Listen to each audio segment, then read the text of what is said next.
지난 이야기. 오스트리아와 프랑스의 연합으로 위기에 빠진 프로이센.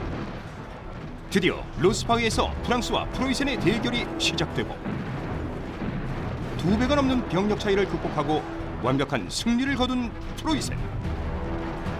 그러나 이 틈을 노린 오스트리아가 슐레지엔을 노리고 있었으니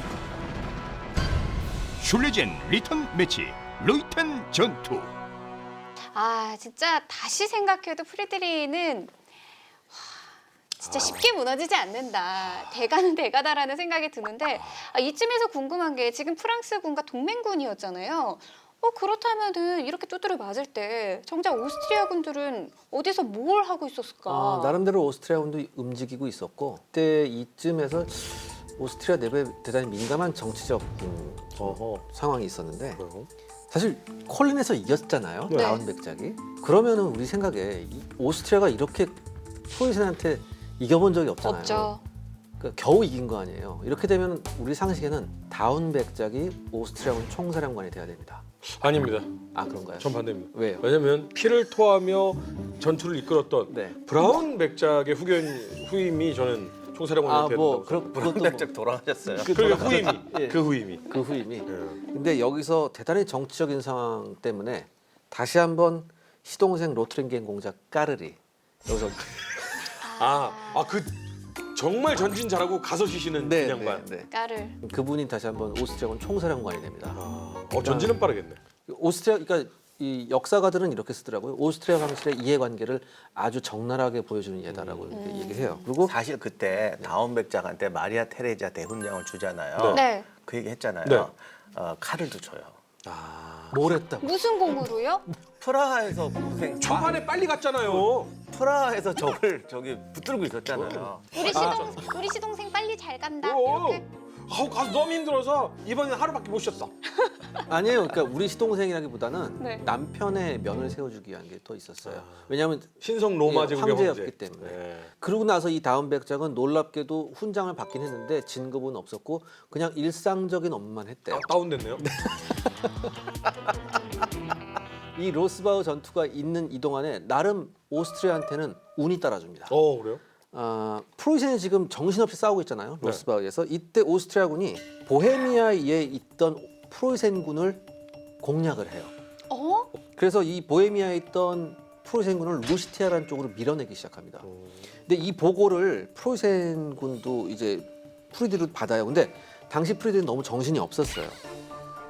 그리고 이 루시티아를 점령하는 과정에서 오스트리아군이 막대한 양의 프로이센군 보급품까지 낼름해요. 그러니까 이게 오스트리아 황실에서는 야 총사령관을 로트링겐 공작으로 바꾸니까 우리 오스트리아군의 전략이 착착착 먹혀 들어간다 이렇게 딱 얘기를 하는 거예요. 그러니까 이때까지는 할 말이 없었어요. 오스트리아군이 루시티아 계곡에 일단 진을 쳤거든요. 로트링겐 까르리 가셔서. 그러면 지금 프로이센군이 정신없이 저쪽에서 싸우고 있고 이쪽에서는 프로이센군을 밀어붙였으니까 좀 더 밀어붙여가지고 쭉쭉쭉 올라가야 되는데 네. 여기서 또 까르 공께서 죽치고 앉아 계세요. 까르궁 가는 건 빠르지만 쉽사리 움직이지 않으세요. 하루 쉬고 하루 노세요. 네. 그러면서 이 과정에서 오스트리아군 기강이 무너집니다. 왜요?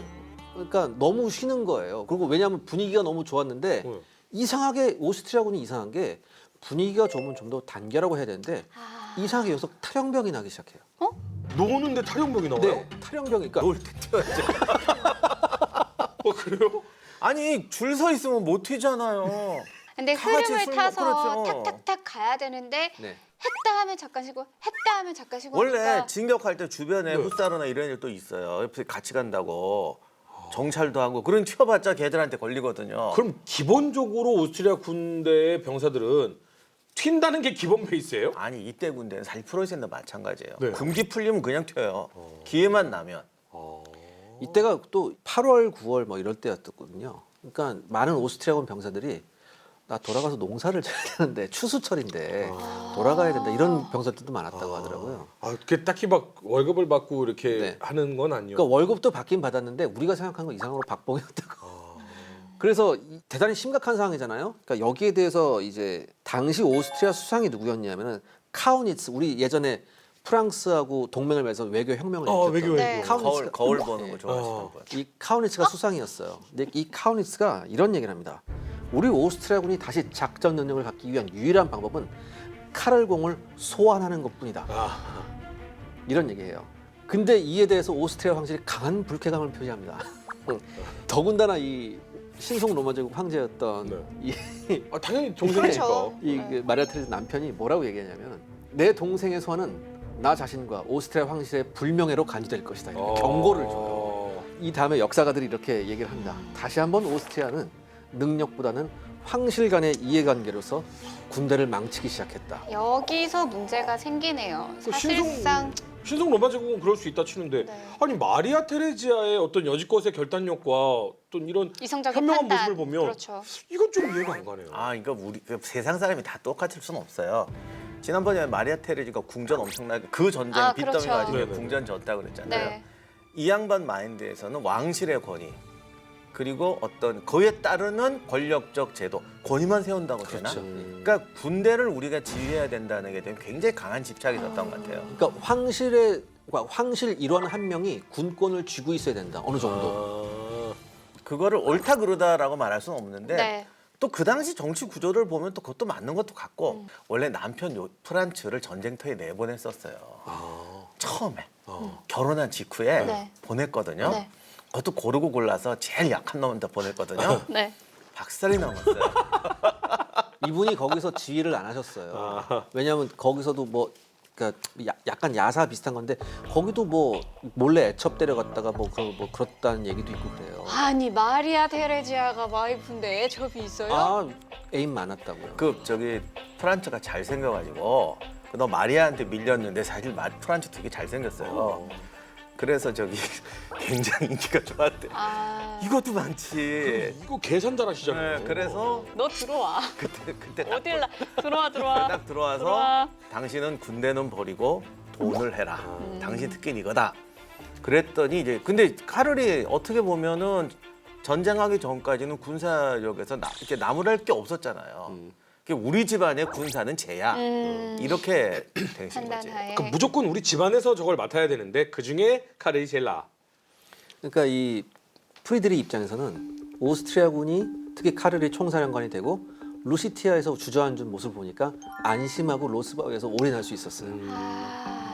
그래서 프리드리는 이제 올인하면서 베번 공작한테 그러니까 루시티아에 있는 베번 공작한테 43,000의 병력을 줍니다. 그래서 여기서 지금 오스트리아군을 견제를 해라. 견제하는 것까지만 하고 있으면 된다. 내가 빨리 여기 마치고 갈게. 이런 신경이 되게 쓰이셨나 보다. 왜냐면 본대 프랑스 동맹군하고 24,000 데리고 갔는데 거기 견제하는 부대를 4만 넘게 줬다는 건. 근데 그렇죠. 보헤미아가 뚫리면 또 슐레지안까지도 내줘야 할 그쵸, 수도 본토가 이제 있으니까. 뚫릴 수 있으니까. 근데 오스트리아 입장에서는 지금 로스바우에서 프리드리하고 동맹군하고 싸우고 있는 게 슐레지엔을 칠 수 있는 절호의 기회를 생각합니다. 그렇겠죠.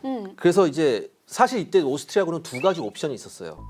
지금 오스트리아 군대를 프리드리 뒤쪽으로 보내서 동맹군하고 합세해서 완전히 프리드리를 박살내느냐 아니면 슐레지엔으로 가느냐 여기 두 가지 옵션이 있는데 네. 여기서 이제 회의를 했어요. 다운백작은 프리디 뒤를 쫓아가야 된다고 얘기합니다. 근데 나머지 황실 멤버들이 아니 우리의 원래의 목적은 슐레지엔 탈환이다. 모든 군대 슐레지엔으로. 이때 다운백작이 일기에 정말 좌절했다고 쓰고 있어요. 일기에 예. 데스노트만. 마리아 테레지아 카를. 그러니까 그만큼 이제 슐레지에 대한 강한 집착이 있었다는 거죠. 근데 일설에는 다운도 프로이센군하고 직접적으로 부딪히는 거는 계속 피하라고 원하지 했나요? 않았고 이후에도 보면 다운이 왜 전쟁 영웅이 못 되냐면 똑똑하긴 한데 가능하면 안 붙으려고 해요. 그래서 이 사람의 주특기는 늘 뒤에 보급로를 끊는 거예요. 그래서 물러가게 하자. 뭐 어떻게 보면 또 손자병법에 그렇죠. 해당하는 얘기인데 네. 근데 그게 이제 붙어야 될 때 그런 경우만 있었으면 괜찮은데 이분도 칼을 비슷하게 나중에 보면 쳐야 될 때 안 쳐요. 제갈량 만난 사마귀 같은 느낌. 자, 아무튼 이 프리드리한테 4만이 넘는 병력을 받은 이 베번 공작은 자기 부하 이제 빈터펠트한테 1만을 주어서 모이스한 곳에, 그러니까 모이스가 최전방이었어요. 이 모이스한 곳에서 오스트리아군을 견제하게 합니다.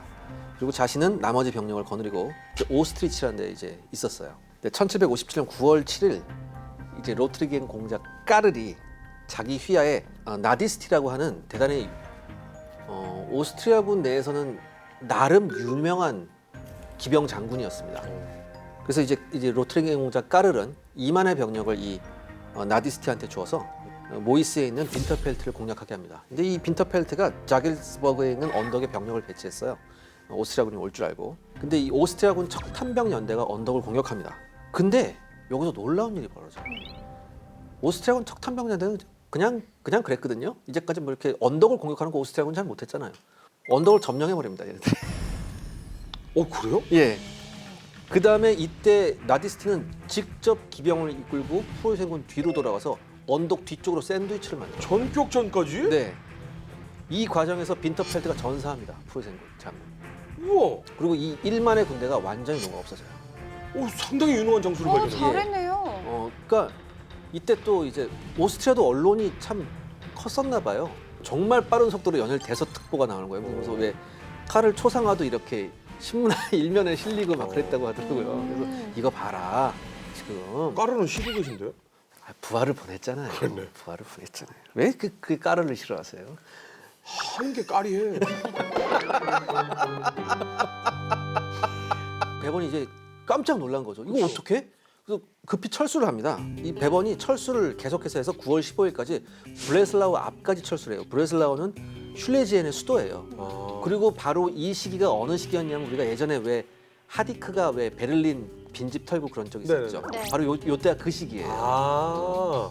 근데 이제 이번에 로트링겐 공작이 또 이제 쫓아가요. 배번을 쫓아갔는데 여기서 18일 날 거의 조우를 합니다. 그러니까 바로 배번 앞까지 갔어요. 여기서 치면 끝나는 거예요. 근데 쉬셔야지. 맞습니다. 쉬세. 예. 로트링겐 공작은 쉬셔야 돼. 왜냐하면 3일이나 행군을 했거든요. 네. 그래서 여기서 우리가 쉬어야 된다고 쉬세요. 예. 그러니까 리그니츠에서 쉬시는데 바로 요때 배번이 나머지 모든 병력을 이끌고 브레슬라우로 완전히 도망가요. 그래서 10월 1일에 도착을 합니다. 여기서 많은 그 오스트리아군 지휘관들이 땅을 칩니다. 저거 쫓아가면 되는데, 그렇죠. 저거 쫓아가면 되는데 왜 안 쫓아가십니까? 등 뒤를 잡는 건데.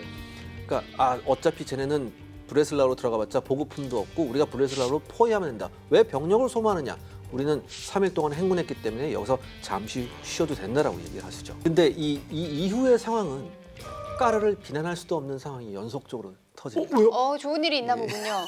운때가 맞아요? 그러니까 왜냐하면 그렇죠. 운때도 맞은 것도 있었고 나름 까르의 판단이 정확한 것도 있었어요. 오? 베번이 브레슬라우로 들어가서 네. 요새된 마을에 진을 치고 있었습니다. 네. 근데 이 카를이 또 여기서 낙관론을 펼쳐요. 저 요새 우리가 금방 깨트릴 수 있다. 근데 다우는 뭐라고 얘기하냐면 우리가 지금 공성포도 안 가져왔습니다. 근데 지금 어떻게 저 요새를 공략한다는 말입니까? 그러니까 걱정하지 마. 우리 다 나한테 계산이 있어. 그러면서 나중에 누구를 부르냐면 아까 그 나디스티 있잖아요. 기병 장군을 네. 불러요. 너 일로 와봐. 그래서 네, 내가 너한테 근데 이건 있었어요. 나디스티는 지금까지 그 승진하고 싶은 욕망이 대단히 큰 장군이었대요. 이 사람. 그러니까 어떻게든 자기한테 싸울 기회만 달라고 했죠. 2만의 기병을 줍니다. 너 여기 요새를 포위해서 한번 고사시키는 작전을 해보라고 딱 줘요. 근데 나디스티 성격에 기다릴 사람이 아니죠. 치고 들어가겠지. 그렇죠. 여기 바로 들어가 버립니다. 언제? 아니 근데 기마부대는가 어떻게 요새화된 곳을? 이 요새가 옆에 능선 같은 게 있었어요. 이 능선이 있었는데 그 다음에 근데 이 요새라는 게 예전 우리 뭐 30년 전에 같이 그런 요새가 아니라 이 브레슬라우가 나름 저 교통의 요지였기 때문에 여기저기 저기 뭐 교통로나 성문 같은 거 이런 게 많았어요. 그리고 그 모든 면을 지금 방어하기에는 프로이센군의 병력이 모자랐던 상태였거든요. 나디스티가 정찰병을 보냅니다. 한 군데 방비가 허술한 곳이 있어요. 글로 들어갑니다. 11월 12일 날 대낮에 습격을 합니다. 네. 대낮에 습격을 해서 요새가 삽시간에 함락이 됩니다. 무려 프로이센군한테 6천 명의 포로가 납니다. 우와. 이러면은 프리드리히가 갖고 온 전공보다 더 높은데. 그렇죠. 그러면서 여기서 또 쫓겨가요. 배번에 군대가 또 쫓겨갑니다. 그럼 슐레지엔 뺏긴 거잖아요. 그럼 이제 브레슬라우에서 다시 한번 전투를 해야 돼요. 그렇다면 이제 앞에 전초 요새 기지가 뺏겼으니까 이제 브레슬라우 수도를 놓고서 한번 붙어야 되는 네. 거예요. 그러니까 11월 19일에 이제 오스트리아 뒤에 있던 오스트리아를 본대를 까르리 이끌고 또 옵니다. 네. 와서 이제 잘했어. 너 정말 잘했어. 너 이번에 전투 끝나면 너 승진 준비하고 있어. 이렇게 얘기합니다. 근데 다운은 계속해서 이게 지금 맞는 걸까라고 생각을 하고 있었대요. 이게 왜 틀렸지? 그렇죠. 그러니까 자기도 이해가 안 되는 거예요. 자, 근데 합류한 이 시점에 프리드리히가 로스바흐에서 승리했다는 소식이 들려요. 아이고. 이제 돌아오는 거. 아, 그러니까 이거 공격을 해야겠네. 빨리 프리드리히가 돌아오기 전에 브레슬라우를 그렇죠. 점령을 해야 된다라고 생각을 했어요. 그래서 11월 22일 날 총 공격을 시작합니다. 근데 브레슬라우 그 도시 자체도 나름 요새화된 도시였대요. 근데 문제는 이제 아까 말씀드렸듯이 병력 수가 적었죠. 이번에도 나디스티한테 전권을 줍니다. 야, 네가 한번 해봐라. 기병임에도 불구하고 포병대하고 보병하고 같이 끌고 가요. 그래서 포병으로 때리고 기병으로 휩쓴 다음에 보병이 마무리한다. 이 작전을 씁니다. 네. 먹힙니다. 어. 이게 먹혀요. 여기서 다시 한번 베번이 6천의 병사를 잃고 도망갑니다. 야, 이거 뭐 프로이센은 프리들이 없으면 예. 껍질이네. 이때 병력 차이가 너무 났어요. 오스트리아군 병력이 8만이에요, 무려. 할만이 왔어요? 베베른이 데리고 있던 2만 8천인데 브레슬라우 안으로 들어갔다는 전멸이죠. 네. 그래서 베베른은 전투를 포기하고 튀고 안에 수비대를 프로이센 군대의 전통과 맞지 않게 버리고 도망가요. 버리고 후퇴한 건가요? 그래서 또 수비대가 10개 대대였는데 여기가 이제 그냥 함락되는 거예요. 설상가상으로 베번이 포로가 됩니다. 오스트리아가 잡혀요. 어이없게 잡힙니다. 프로이센의 명예가 많이 떨어지는데? 오스트리아군 후사르들이 돌고 있는데 그쪽으로 도망을 갔거든요. 내가 태연하게 지나가면 쟤네가 모르겠지. 감히 건드리지 못하겠지 하는데 무슨 자식? 그러니까 이런 거 있잖아요. 의외로 태연하게 지나가면 그냥 누군가 보다라고 그냥 그럴 수도 있잖아요. 근데 옆에 와서 배번 장군이시죠? 이렇게 물어봤어요. 이리 와, 이리 와. 아닌데? 그래서 배번이 잡힙니다. 뭐야? 아니 근데 진짜로 이게 처음에 10,000명과 네. 그다음에 28,000이면 사실 프리드리히 같았으면 붙어서 이길 수도 있는 병력 아닙니까? 그러니까 좀 이게 좀 저도 약간 이해가 안 가고 약간 아이러니하더라고요. 왜 이해가 안 가고 아이러니해요. 까를도 생각이 다 있어요. 와, 나 지금 방금 경멸의 눈초리 받았어. 와, 그때 당시에 귀족이 평민을 이렇게 쳐다봤구나. 아니 근데 왜 오스트리아군 입장에서 보면 거의 병력 희생 없이 그렇죠. 그러네요. 그 수건이던 실레지엔을 지금 탈환하는 거잖아요. 그러니까요. 기가 막히게 이기는 거지. 이 슐레지엔을 그러니까 11월 24일에 모든 프로이센 수비대가 항복을 하고 오스트리아 군대가 슐레지엔 완전 장악하게 됩니다. 이게 17년 만에 찾는 거예요, 이거를. 17년 만에. 그러면서 브레슬라우로 까르를 들어가면서 모자를 벗어서 흰 말 위에서 막 이렇게 하니까 사람들이 만세 부르고 난리가 나. 우리를 해봐. 전 이게 이해가 안 가는 게 왜 만세를 불러야 돼? 원래는 오스트리아 그런 거야. 그럼 거기서 이러면서 8만 명 데리고 장군이 왔는데 저는 감히 일치단결에서 싸울 줄 알았는데 모든 브레슬라우 주민이 만세 막 꽃 뿌리고 난리가 났다고. 원래는 하더라고요. 오스트리아가 원래 그렇게 하는 거야. 원래 오스트리아 땅이었는데. 그 누가 그랬어요. 여기가 좀 그러니까 상공업자들 많고 신교 쪽이었잖아요. 신교 군대가 오면 만세 우리를 도와주겠지. 그렇죠. 카톨릭 군대가 오면 왜 잘 또- 보여야 도와주겠지. 그렇죠. 그래서 꽃뿌리인데 아무 상관없대요. 또 이제 연일 오스트리아 언론에서 나옵니다. 이게 뭐 그 초상화까지 있습니다. 그거. 그러면서 막 이제 뭐 이런 난리 난 거죠 이제. 마리아 테레자하고 남편도 완전 어깨 그렇죠. 올라가죠. 어깨 올라가셨겠는데. 그러면서 이제부터 누구도 지금 짐의 결정에 반기를 들어서는 안 된다. 막 이런 얘기를 해요. 근데 이 소식을 프리드리가 들었습니다. 듣죠. 이게 지금 저는 걱정입니다. 이제 내가 갈 때가 됐구나. 그러니까 프리드리가 내 저게 뭐야 내 피 같은 슐레지엔 이렇게 안 하고 그렇게도 안 하고. 가서 찾으면 돼. 걱정하지 마. 그러고 가요. 이 전투 크게 이겼으니까. 가. 근데 이제 정말 지친 상태였는데도 가더라고요. 그렇게 여유 있게 간 건 아니죠. 비장하게 가요. 프로이센은 실레이젠 이러면 끝이에요. 수입이 너무 크거든요. 그리고 그 수입이 그대로 오스트리아로 가는데 네.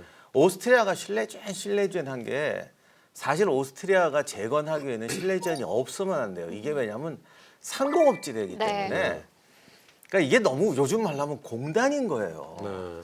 누구든지 이게 지금 중요한 필요한 거예요. 거죠. 그래서 그렇게 목을 맸던 거지. 그래서 사실 우리가 좀 넘어갔는데 이거 되찾았을 때 감격이라는 건 아마 펄펄 뛰고 난리가 났을 거예요 정말. 그러다가 오스트리아 장군들은 너무 신났던 게 병력을 거의 소비하지 않았고 네. 이때가 11월 24일이에요. 겨울이 또 오죠. 한겨울이었다고. 과거에 프리드리히는 겨울에 많이 침공을 했지만 네. 참 사람들이 생각 못 버려요. 이 겨울에 이거 먹었으니 끝났다. 네. 만약에 이게 봄이나 가을에 먹었으면 또 한 번. 주민들도 이게 내 편이 될지 어떻게 될지 모르고 여기 요새하고 이거 힘든데 대병력을 이끌고 와서 이제 겨울 동안 여기를 요새 세우고 정비하고 백성들의 인심을 끌어들이면 실레지어는 완전히 우리께 된다. 그래서 정말 신났을 때요. 프리드리히는 이 소식을 듣는 순간 봄에 쳐들어가면 실레지어의 민심이 완전히 바뀔 텐데 그럼요. 맞습니다. 그러면 특히 기동 방어를 해야 되는 우리들 입장에서는 정말 골치 아프죠. 그러니까 떠나는 순간 저쪽 편이 될 거니까. 그렇죠. 그러니까 다시 마음 바꾸기 전에 빨리 가야 된다. 살아나서. 그래서 모든 사람의 예상을 깨고 겨울에. 로이텐으로 돌진합니다. 이 기동도 이미 로스바흐에서 기적적인 기동을 했는데 170마일을 간 거예요. 여기서 로이텐까지 당시로는 경이적인 속도로 달려갔어요. 온 거리를 보면 170마일이면 거의 2배 가까이 가야 그러니까 돼요. 이게 지금 중요한 게 뭐냐면 전투의 피로가 안 풀렸을 때예요. 그냥 수습하고서 바로 떠난 거예요. 뭐 하루 쉬어 이런 것도 없이. 근데 이제 실레지안으로 달려가는 와중에 이제 곳곳에 프로이센군 패잔병들이 있었어요. 아, 얘네를 또 흡수하는구나. 끌어서 흡수하고 실레지안의 로이텐에 도착했을 즈음에는 프로이센군 약 3만 6천의 오, 군대가 있었어요. 많이 먹었네. 실제 로스바흐에서 참전했던 애들이 또 중간에 쉬고 부상도 이럴 테니까 3분의 1 정도가 로스바흐 전투의 경험자였고 근데 여기 사실 비밀이 하나 있는데 네.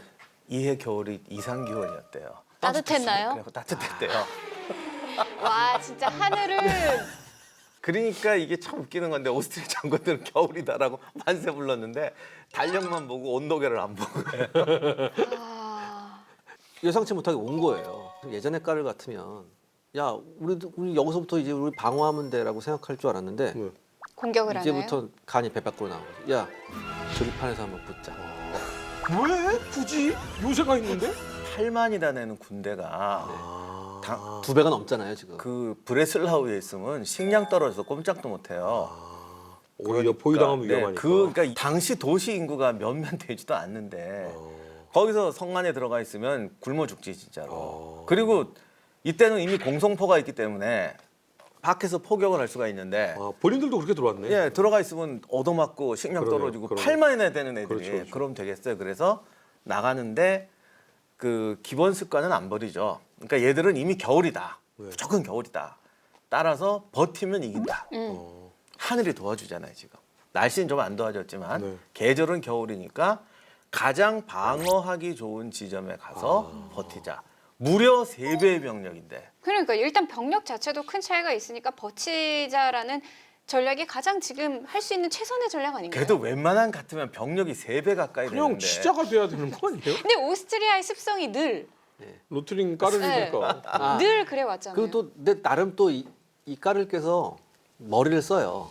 작전 회의를 하는 거예요. 부하들 불러놓고서. 그러면서 까를 이런 말. 야 맨날 우리가 왜 졌어? 쟤네 측면 쳐서 우리가 졌지? 우리가 이번엔 측면을 못 치기 위해서 전열을 길게 늘리면 돼.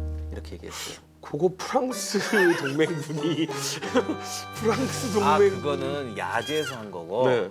이때 오스트리아군의 생각은 쉽게 말하면 구릉에 진을 친 거예요. 구릉에 진을 쳐서 산악 진을 쳐서 네. 그러니까 쉽게 말하면 자연 성벽에 의지한 거죠. 그렇게 해서 진을 쫙 치고 왼쪽에는 강이 있고 앞에 늪지예요. 아, 그리고 진의 길이가 무려 8.8km나 됐어요. 네. 그러니까 사실 거의 2배가 넘는 병력을 가지고 완벽하게 유리한 지형에 있으면 이게 콜린의 재현이지. 네.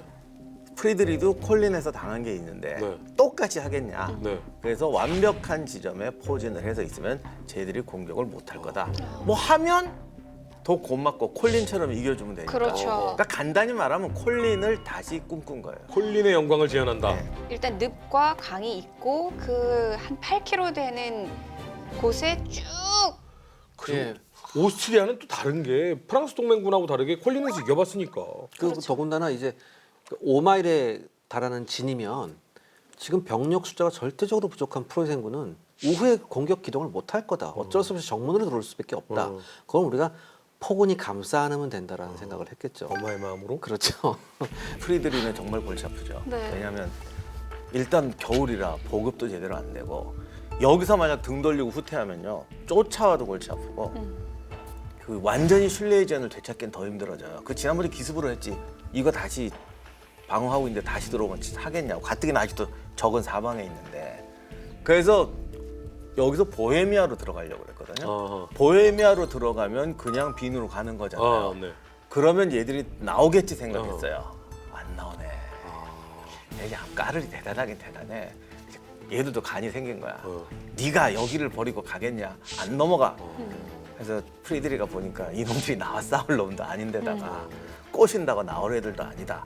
그래서 그냥 갔더니 로이텐이라는 곳에 마을이 있고 뒤에 능선이 있었는데 마을 뒤에 능선에 쥐를 쫙 깔고 있는 거죠.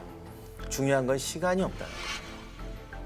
저쪽에 더 무서운 러시아군들 러시아 있어요. 애들이. 그러니 어떻게든 이걸 빨리 깨야 되는데 이놈들은 안 나오고 그래서 콜린의 악몽이 이제 떠오르는 거죠. 근데 정말 무서운 게 사실 우리가 지금 오스트리아군이 콜린을 재현한다 하고 있지만 네. 프리드리 입장에서는 지금 진지 얼마 되지도 않았어요. 그 똑같은 전투를 또 한다는 게 그러니까. 말이 쉽지 절대 쉽지 않아요. 네. 더욱이 전쟁이라 목숨을 건 건데 그럼요. 더욱이 여기서 패하면 이제 프로이센은 끝이야. 그렇죠. 그런데 과연 똑같은 전투를 할 수 있느냐? 그 프리드리가 그 쓴 거에도 그렇게 했다면서요. 이제는 내가 싸우는 곳에서 싸워야지 적들이 있는 곳으로 치고 들어가지 않겠다. 근데 걔들도 읽었나 봐. 이거 그걸. 싫어, 우리는 콜린을 원해. 이렇게 됐는데 요즘 말로 하면 장군은 얘들이 쥐고 있는 거죠. 왜냐하면 시간은 오스트리아군의 오스트리아 편이니까. 편이니까. 그래서 프리드리는 자기 말을 뒤엎고 공격하지 않을 수밖에 없는 상황이 된 거예요. 아, 결국은 해야 되는구나. 근데 당시 부하 장군들도 얼른 이거 치시죠. 아니요, 누가 이걸 쳐? 어떻게 쳐? 이거? 그럼 어떡해요? 이겨? 2배 넘는 병력이 거기다 있는데. 얼마 전에 바로 진 경험도 있는데 그래서 근데 프리드리가 작전 이런 거 얘기 안 하는 거로 유명했잖아요. 그쵸. 네. 그 도대체 적은 속이 뭔가 아, 항상 그랬으니까 도대체 어쩌자는 건가 막 이러고 있었는데 전투 전날 부릅니다. 그러니까 사령부 작전회의. 작전회의를 하는 게 아니라 대대장까지 다 불렀대요. 어. 처음이었대요. 그럼 엄청 사람 많을 거예요. 그렇죠. 딱 불러놓고 역시 멋있는 연설을 한번 해요. 네. 우리 군은 브레슬라우의 오스트리아군을 공격한다. 우리의 선택은 승리 아니면 죽음뿐이다. 다른 선택은 없다. 그렇죠. 이렇게 되면 이제 뒷골이 콱 떼잖아요. 뭐 공격? 흔한 연설이긴 한데 우리는 우리의 영광과 우리의 명예, 아내와 아이들을 위해 싸운다. 이거 군인들 꼬시는데 이게 제일 좋은 방법이에요. 명예죠. 가족. 네. 아너. 포아나. 이 네 개 중에 하나는 걸려요. 물론 나는 돈을 위해 싸운다 이런 애들도 있겠죠. 근데 그 얘기도 나옵니다. 우리의 3배인 오스트리아군의 병력과 유리한 위치는 우리 부대의 용기와 내 명령의 어떤 실행력을 꺾어버릴 것이다. 그러니까 우리 집이 절대적으로 불리하다 이겁니다. 여기 지금 나와 있는 함께 서 있는 사람들은 확신해도 된다. 너희들이 전사하면 나는 너희들의 가족을 돌봐줄 거다. 그만두고 싶은 사람은 지금 떠나도 좋다. 자, 그렇다면 잠깐만. 근데 여기서 굉장히 지금 비장하게 얘기했잖아요. 그쵸. 우리는 싸우지 않을 수 없어. 그쵸. 죽으면 내가 같이 죽든지 너희들 책임져 줄게. 우리 그 죽어도 해야 돼. 네. 그리고 무서운 사람은 가. 네. 이 영화에도 가끔 이런 거 나오잖아요. 그렇죠. 요 다음에 뭐라고 말할 것 같으세요? 지옥에서 밥을 지옥에서. 보통 영화 같으면 나 혼자서라도 가겠다. 뭐 보통 이렇게 얘기하잖아요. 이게 영화의 주인공으로 멋있는데 리더라는 어떤 면에서 오만해야 되거든요. 무서워야 되는 것도 있어요. 네. 너희들은 다시는 나에게 자비를 구하지 말자다. 내가 승리해서 영광을 가져갈 테니까 떠날 사람 떠나라. 대신 너하고 나 이는 끝이야. 다시는 너 안 도와줘. 이게 패배를 앞둔 사람이 하는 말이 아니죠. 그렇죠. 이런 거에 휙 넘어가는 거죠. 완전 비장하더니 그 영광을 함께 누려야겠다는. 그렇죠. 당당한 거 아니야. 그러나 다시는 나 찾아오지 마. 오 이게 아닌데. 저런 입방정. 난 그거 아니 내 상황이 너무 말도 안 되는. 그리고는 이런 말을 해요. 오늘 전투에서 임무 달성에 실패한 기병은 말에서 끌어내려서 요새 수비대로 접었겠다. 그러니까 떠날 사람 떠나라. 우리끼리 싸우겠다. 이게 아니에요 지금. 겁나는 놈은 가라. 나는 승리할 거다. 그리고 여기 따라오는 애들은 죽기 살기로 싸울 것. 이런 게 카리스마죠. 그리고 진짜 무식한 말을 하죠. 우리는 오늘 모든 전쟁의 규칙을 어기고 싸운다. 그러니까 이기려면 그런 수를 쓸 수밖에 없는. 그렇죠. 2배가 넘는 병력이 유리한 위치를 점령하고 있는데 여기를 공격하겠다는 거죠. 하여간 새벽 5시에 공격 또 5시. 5시를 굉장히 좋아하시네. 5시에 공격하는데 날 받으셨나 봐. 정말 비장했나 봐. 자기가 직접 지휘해요. 선봉 부대를 끌고 직접 지휘해서 그 앞에 있는 전초 기지를 점령합니다. 여기서 이제 오스트리안 기준으로 하면 우익은 그 앞에가 늪지대였어요. 중앙부는 로이텐이 있고 네. 오른쪽은 산이 강. 있고 강이 있어요. 네.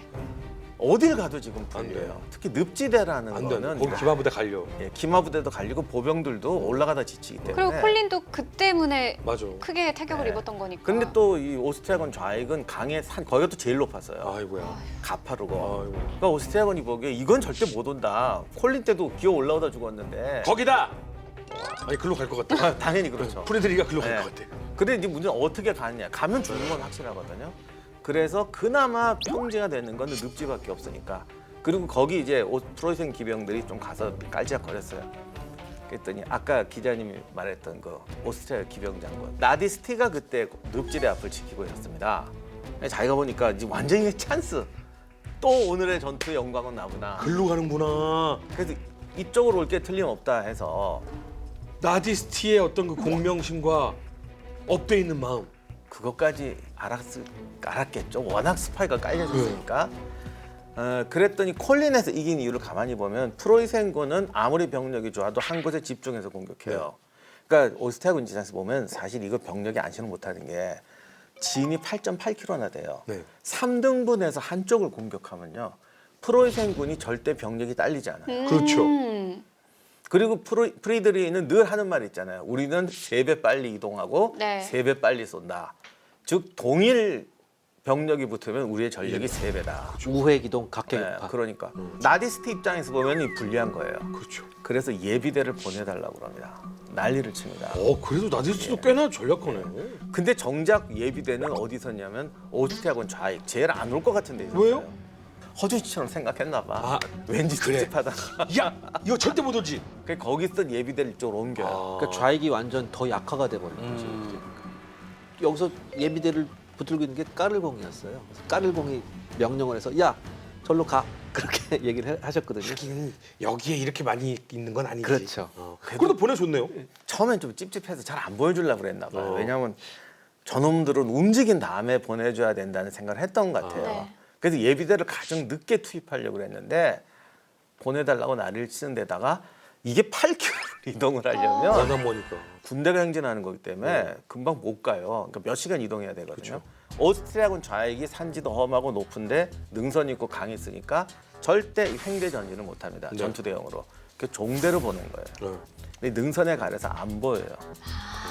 그러니까 강과 능선 사이에 좁은 곳으로 종대로 보낸 거예요. 오스트리아군은 아무리 그래도 종대로 올 줄은 몰랐지. 지금까지 보면 약간 헷갈릴 수도 있는데 한마디로 늪지대 그 싸움 여지껏의 어떤 전투에서 정말 혁혁한 공을 세웠던 나디스틴의 쪽을 진흙파 쪽을 깔짝깔짝 하니까 예비대를 글로 보낸 그렇죠. 상황인데 사실 슬그머니 가장 가파랐던 벼랑의 강 옆으로 붙어서 종대 진영으로 진입하고 있었던 거예요 지금. 그렇죠. 예. 그리고 측면에 나타날 때쯤에 종대에서 횡대로 바꾸는 이 기가 막힌 포진을 보여주기 시작합니다.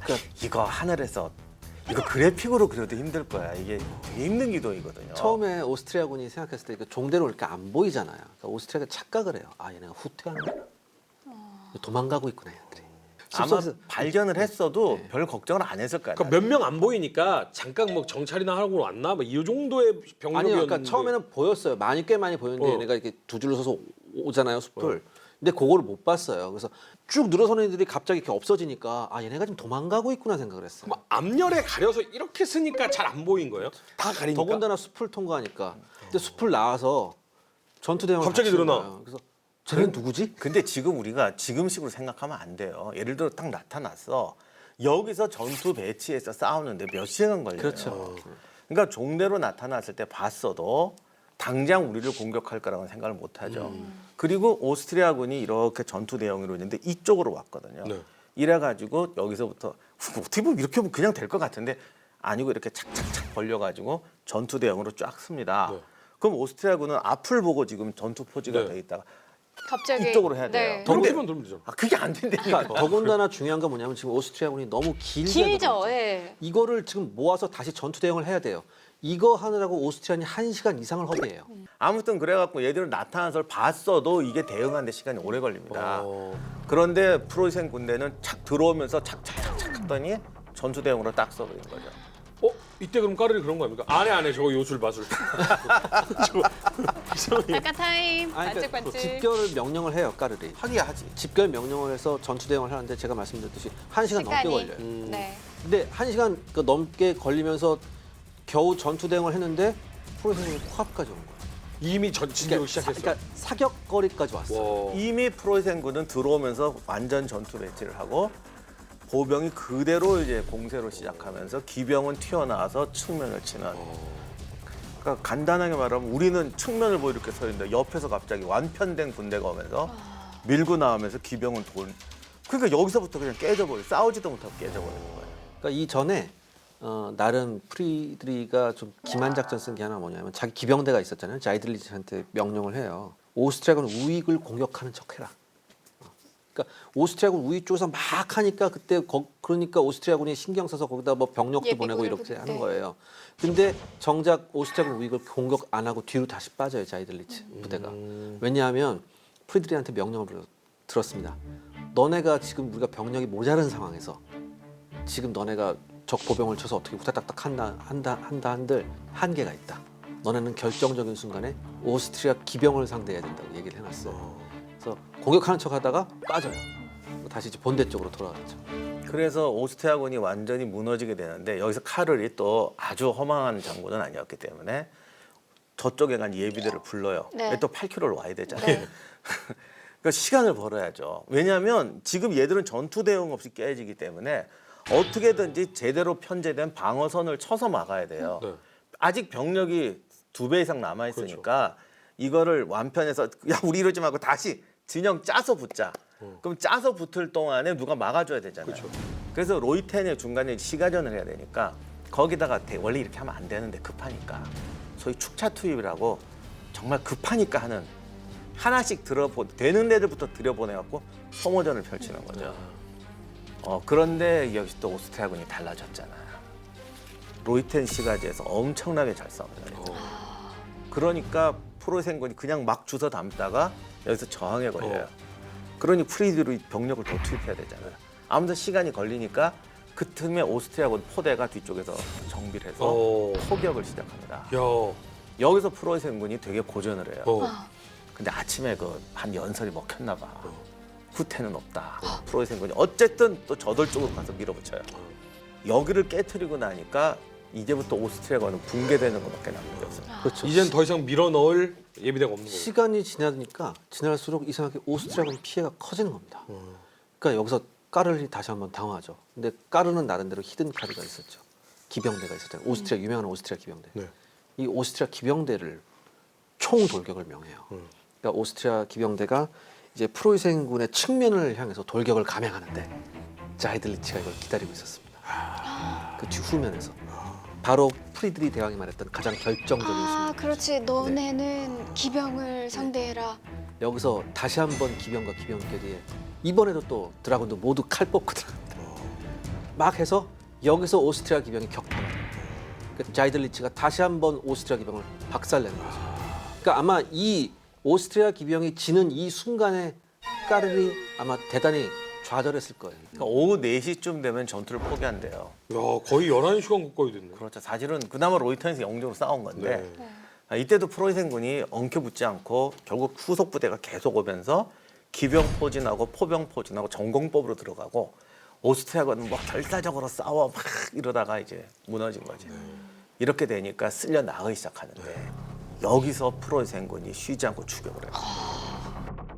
까르리 도망가는데 성공하십니다. 까르리 가장 먼저 도망가거든요. 진격 하나만큼 빠르신 분이니까. 가서 쉬면 돼요. 근데 사실 로이텐에서 지금까지 우리 전투를 가만히 보면 웬만큼 격전을 치르면 추격하라고 해서 추격한 적이 없어요. 맞아요. 그냥 추격하라 그러니까 프리티 망세 이렇게 해가지고 안 쫓아가고. 근데 클라우제비츠 전쟁론에서 이 로이텐 전투 얘기하면서 다른 전쟁사에 없는 얘기를 하는데 이때 추격전이 가장 위대한 전투 중에 하나가 그러니까 추격전의 사례로 클라우제비츠가 이게 추격전의 의미를 강조를 하면서 추격에 세 가지 형태가 있다. 우리가 지금까지 전쟁사면 많이 했잖아요. 보통 추격, 선멸, 그럼 기병. 네. 기병이 신나게 썰어버린다. 이제 저도 그거 읽고 충격받았는데 이거 사실 별거 아니다. 왜냐하면 정말 폐주해가지고 그러니까 특별한 경우 뭐 숨을 데가 없는 광활한 벌판에서 폐주해고 막 도망가요.